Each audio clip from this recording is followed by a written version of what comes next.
We have a mysterious society and evenly mysterious mindset. Our security guard sent me a text on my cell phone last night about quitting his job. He looked terrified of something. Why? What happened? I asked him the reason, which he insisted on telling in the morning. When I reached today, he told me about his incident. Would you mind telling the incident? The suspense is killing me. He was alone last night when he decided to go upstairs to the kitchen for some coffee.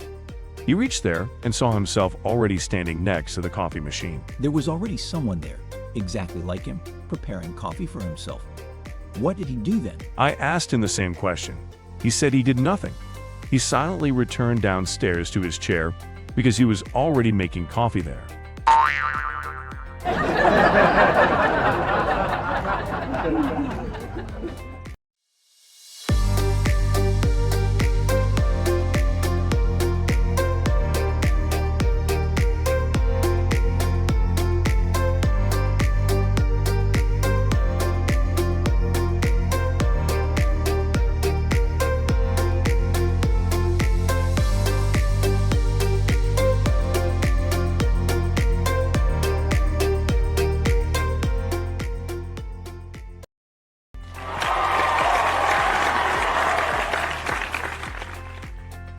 Hey guys, I'm Joseph. I'm Jason. What's your biggest fear, Jason? Government. What about you, Joseph? A nun doing squats in a cucumber field.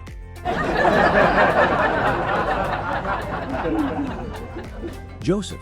Unfortunately, our janitor Ronnie is diagnosed with cancer. A sad news indeed, but Jason, I heard him telling his friends that he's diagnosed with AIDS. Yeah, he doesn't want his friends to be around his wife after he's gone.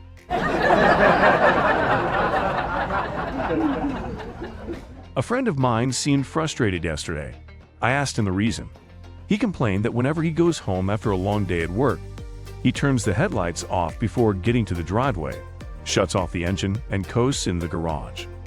He then takes his shoes off before going into the house, sneaks up the stairs, gets undressed in the bathroom, and eases into bed, but his wife still wakes up and yells at him for staying out so late. That's easy. He's obviously taking the wrong approach. He better screech into the driveway, slam the door, storm up the steps, throw his shoes into the closet, jump into bed, rub his hands on his wife and ask her, "How about a quickie?" Trust me, he'll always find her sound asleep.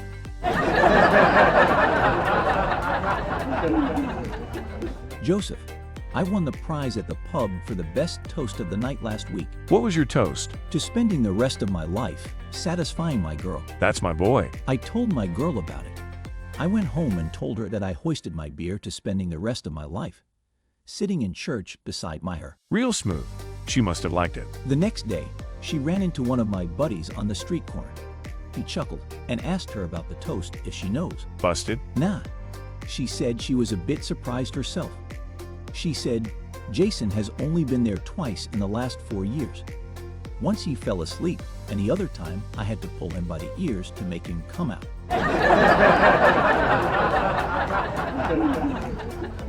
Another incident of superstition appeared recently. An elderly lady phoned her telephone company to report that her telephone failed to ring when her friends called. On the few occasions when it did ring, her pet dog always moaned right before the phone rang. The telephone repairman proceeded to the scene, curious to see this psychic dog or senile elderly lady. He climbed a nearby telephone pole, looked in his test set, and dialed the subscriber's house. The phone didn't ring right away, but then the dog moaned loudly and the telephone began to ring. Climbing down from the pole, the telephone repairman found that the dog was tied to the telephone system's ground wire via a steel chain and collar. The wire connection to the ground rod was loose, so the dog was receiving 90 volts of signaling current when the phone number was called. After a couple of such jolts, the dog would start moaning and then pee on himself on the ground. The wet ground would complete the circuit, thus causing the phone to ring. So what does it prove? Science, my friend. Nothing is superstition. There is always a scientific reason behind everything. Hence also proved.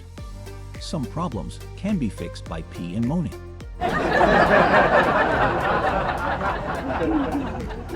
The society has evolved in such a manner that kids these days are ahead of their time. A little girl goes to the barber's with her dad and stands next to the chair eating a muffin while her dad gets a haircut. The barber smiled at her and said, "You're going to get hair on your muffin." The girl sweetly replied, "I know, puberty is a bee."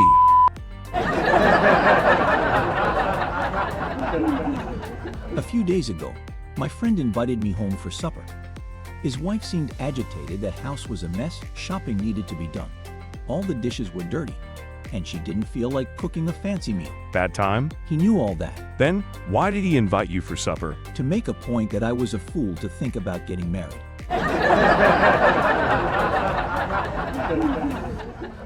So that's all for my side, guys. Feel free to provide your valuable feedback, suggestions, ideas, concepts, jokes, love, anything at all. It really helps us a lot. Thank you for watching. Take care. Bye.